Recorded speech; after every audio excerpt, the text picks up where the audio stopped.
and welcome. Welcome, beautiful stargazers and seekers of the higher cosmic path. It's Psychic Cynthia here, spiritual psychic Cynthia Killian. And today, yet again, I am tuning in with you to speak about this thing called life purpose, because I've been getting a lot of inquiries in my readings and communications with students about this lately. And who hasn't wondered about their life purpose at one point in time? And I think that most of us who are on this spiritual path, who are on the psychic path or the cosmic path, whatever you want to call it, most of us have that feeling that surely there's more to life than just, getting up every day and paying the bills or taking care of household duties. And of course, there can be a spirituality in that. I definitely believe that and experience that. And there is something beautiful about taking care of your own self in this world, or taking care of your children or your house. And so this is not to discredit that. But yes, there's this feeling of there has to be something more. Have you had that feeling that you are here for a reason, that you are here to express a certain energy or energies? That you're here to be or do something, and not necessarily a famous person, maybe for some, but yes, that, you're seeking for the deeper meaning in your life, a deeper expression, not just meaning, expression. So I do get asked this a lot in various readings throughout the years, but right now this has been peaking more. So when a lot of people start asking about it, I know it's a good time to make a video about it. And there's so much that can be said on this, and it's a really important topic. But the part that I want to tune into for today is this idea that if you're trying to discover or even understand more deeply your life purpose, astrology is an excellent tool. And this is true whether you take up the study on your own, even lightly, or whether maybe you have a group of friends that meets that can look at charts, or perhaps you get a reading with a professional level wise astrologer. Astrology can be, I don't want to use the term shortcut because I don't think there really are shortcuts on the path of purpose, but let me call it an accelerator. If you want to understand your purpose, or if you want to live it more deeply, if you want to clarify your purpose, your sense of purpose, if you want to line your purpose up, maybe you're living on a path of purpose, but you need to get more clarity around it even. All of these, astrology can help with this. And of course, you have to know how to read the chart. You need to know what to look for. I don't think you have to know how to read like other people's charts for a living in order to get information about your own purpose. So it's not like you have to become a professional level astrologer. Certainly do that if that's your purpose, okay? And I know somebody watching this might be like, oh my gosh, it's my purpose. Well, then do it, okay? And that's the thing, too. I should say this before we go any further. I always like to remind people that, your purpose is not necessarily what you do for money. In fact, many times it is not. And, we have these words. We have purpose, we have passion, we have career and profession. And they all kind of interconnect in this realm, but they're not the same. I think that, a true profession, if you look what that word means, to profess.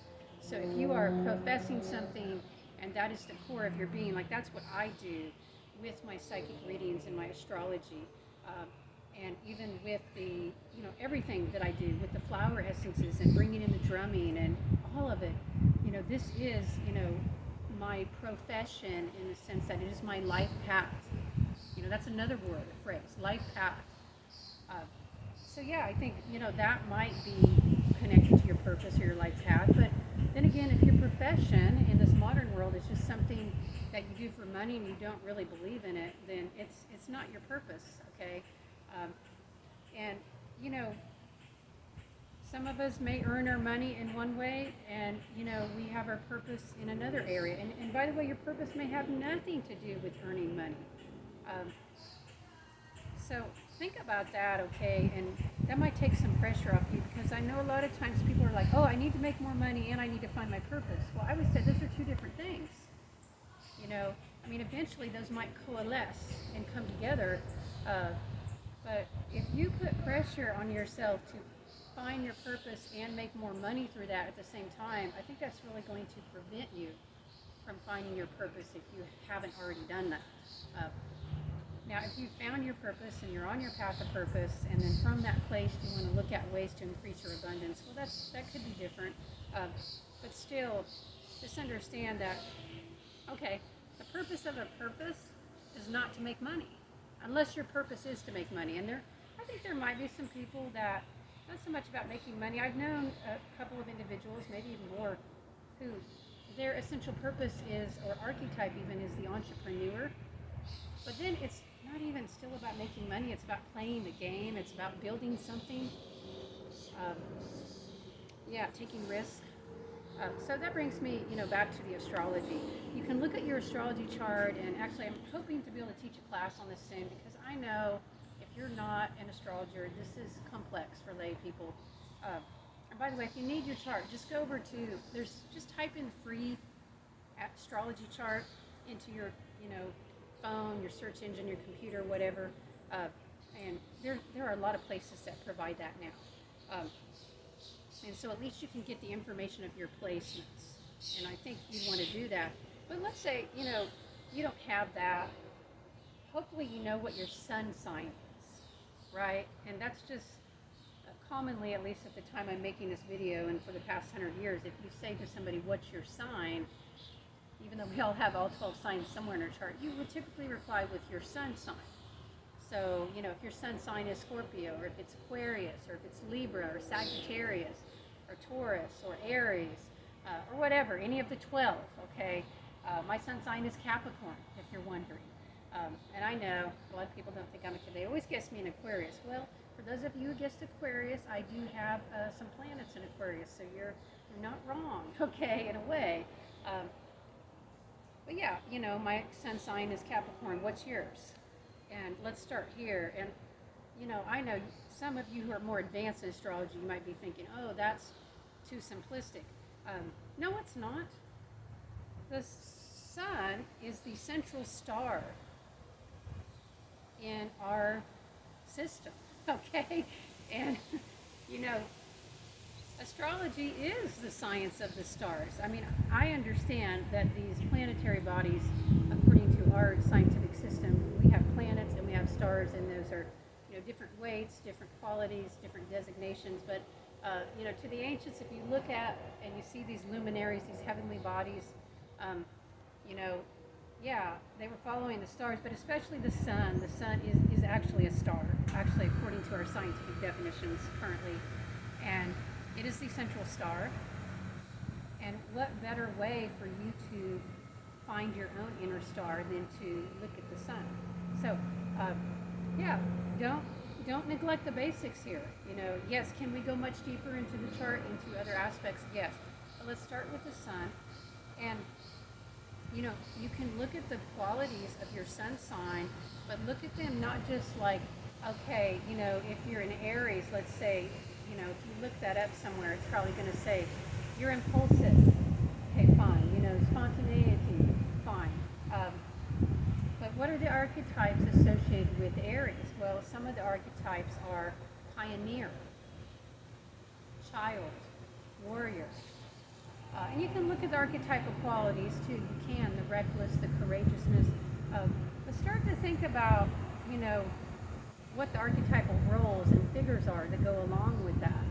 And you can also look at the ruling planet that goes with your sun, because usually these planets are aligned with God or goddess archetypes. So if you're an Aries, for example, following that, then Mars is one of your archetypes.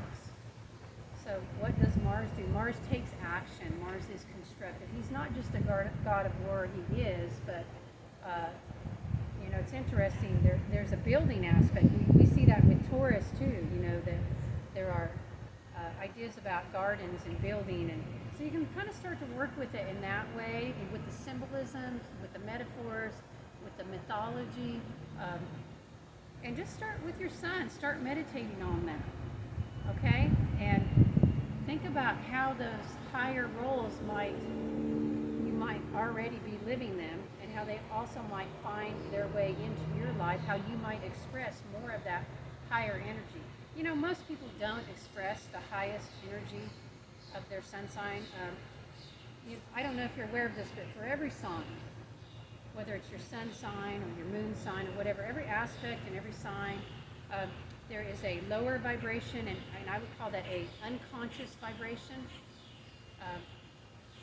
And then there is a middle vibration, which would essentially be neutral or maybe even subconscious, but not quite unconscious. And then there's a higher vibration, which is the superconscious, okay? And so most people in the mainstream don't get to the higher vibrations of, their sun sign, let alone the other signs in their charts. So what I'm inviting you to do is to reach up into the higher, at least more conscious vibrations, if not super conscious. The larger than life figures that are associated with your sign, what are those? Are the blueprints. And start to think about that and meditate on that. And I'm not going to go over all 12 signs here, because I think that you might want to engage with your own energies and engage in your own learning process. And it's not that hard. I mean, you can type in archetypal meaning of Aries, or symbolism of Aries, symbolism of Sagittarius, symbolism of Cancer, symbolism of Scorpio or Pisces, or whatever the sign is, okay? And you should explore this on your own, but begin to think in these terms, in terms of experiencing and expressing and embodying and living your inner star, because that's what the sun is. It's the star, and we forget that. We forget that it's, the star of the show around here. And then you can start to, if you advance with this, then you can go further and greater depth in the chart, and that's probably another video for another time.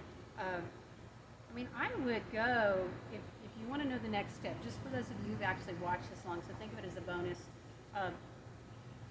It depends on the chart, okay, because every chart is different, and sometimes just one piece of the chart you can tell is so heavily emphasized that, you have to go there. You understand that energy is the most powerful. By the way, you have, more than one set of archetypes, and, I would almost say more than one purpose. Like, you have several different energies coming together. Maybe you weave it all into a tapestry of purpose, but there are different aspects of your purpose, and those are shown through the chart. So it's not all your sun sign, probably, but probably the next step I would go is to where the planetary ruler of the sun is. Now you have some choices here. Say if it's Capricorn, the ruler is Saturn, okay. If it's what we were using earlier, it's Mars, okay.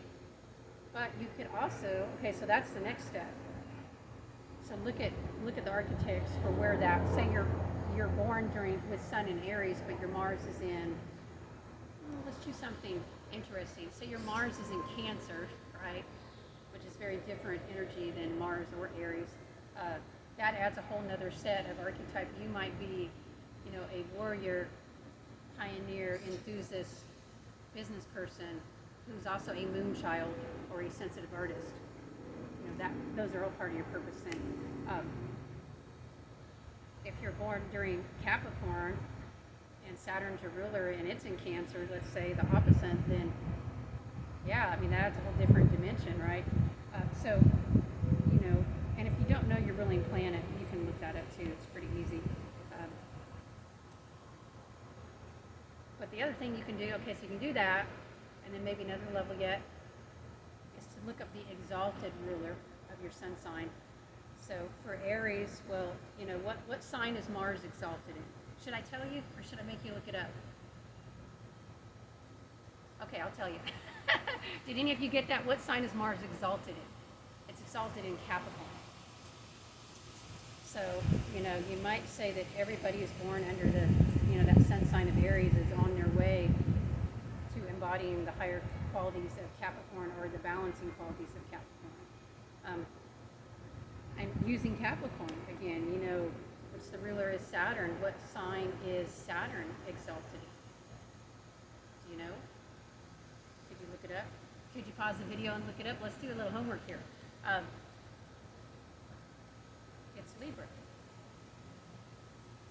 So I like to say about myself, and it's true, you know, as I mature on my path and get older, every year I become more and more like a Libra. I mean, I'm still a Capricorn, but I really appreciate the Libra path of diplomacy and art and beauty and music and fashion and relationships. I start to appreciate that more as, not just as I get older, but as I become more self-aware, because yeah, that's the piece. I mean, you can get older without becoming self-aware. I hope you don't.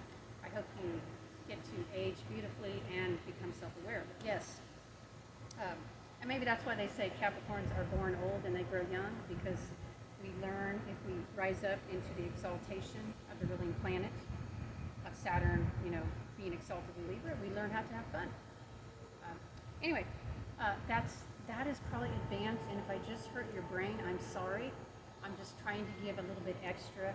Go back to your sun sign though, if it hurt your brain, what I'm saying here. I've given you a whole pathway to follow. And there are other factors, okay? There are other factors I would look at besides the sun and its ruling planet and exalting ruler. And, you know, I would definitely look at much more than that when I'm doing, I do, when I'm doing a reading for a person and they want to focus on their life purpose and their, you know, their blueprint, their program. I look at, you know, the whole chart, but specifically for purpose, I would look at, you know, well, the elemental balance, for example. And of course, you would look at the nodes of the moon, of course. But that's outside the scope of this video. Both of those things are outside the scope of this video. So hopefully I've given you something to begin to play with, to work with. Actually, I'd like to see you play with it and not just work with it. I hope you'll have fun with it on the path of self-discovery. I hope as you do this for yourself, that you'll also do it for your loved ones or people you'll encounter. You'll start to think of them through the lens of the astrological purpose, the archetypal cosmic purpose. Remember, I mean, your birth chart, this is from when you were born. And, you know, that time, that day, that period where you're born, I mean, that is your connection to the cosmos. You do not exist in isolation. You are connected to that moment in time. You express that energy. Everything born in that energy has a certain qualities, a certain purpose, you know, a certain reason for being, a certain path.